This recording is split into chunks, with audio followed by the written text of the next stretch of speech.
हाय friends, नमस्कार। Welcome to my channel daily wonder.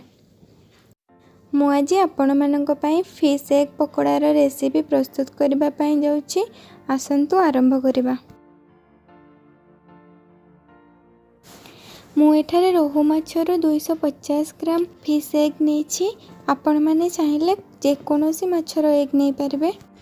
एबे आमे सेही फिश एग रे हाफ चम्मच लेंबूर रस, हाफ चम्मच हल्दी पाउडर, स्वाद अनुसार लूण, हाफ चम्मच जीरा पाउडर, हाफ चम्मच रेड चिली पाउडर, हाफ चम्मच धनिया पाउडर, हाफ चम्मच गोलमरिच पाउडर देई भल भाबरे हाथ साहाय्य मैरिनेट करनबा। हाथ रे इटा मैरिनेट कले फिश एग गुड़िक सब अलग अलग हो जाए, से मु हाथ रे करुछि। एबे मैरिनेट पूरा हो गला। आउ किछि एथिरे एबे ऐड करबा। हाफ चम्मच अदा रसुण पेस्ट, 4 रु 5 चम्मच बेसन, गोटे मीडियम साइज रो कटा पियाज, 2टी कटा लंका, आउ किछि कटा धनिया पत्र दे हमें यहाँ को आउ थोड़ा भल भाव मैरिनेट करदबा।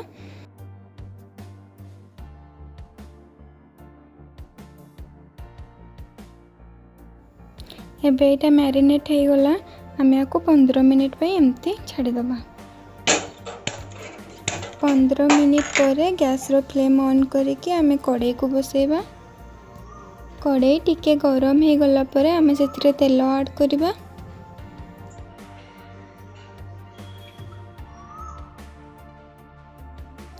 तेल भल भाव एबे गरम हो जाइछि। आमे एबे एथिरे से फिश एग को पकेबा।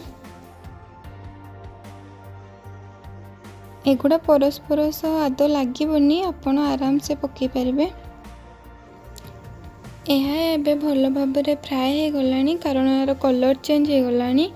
एबे हमें आपको काढ़ी नबा। एपरि भाव आमे बाकी सब एग को एमती फ्राए करदबा। एगुड़ा फ्राए करबा टाइम रे मन रखिबे हाई फ्लेम जमा भी करिवेनी, मीडियम फ्लेम रे ही करिवे। एबे मोर सबुतक फिश एग फ्राए हो गला।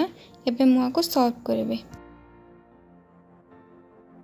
आपण माने मोर ये रेसिपी को निश्चय ट्राए करेंगे और केमिति लागिला कमेंट करी निश्चय जणाइबे।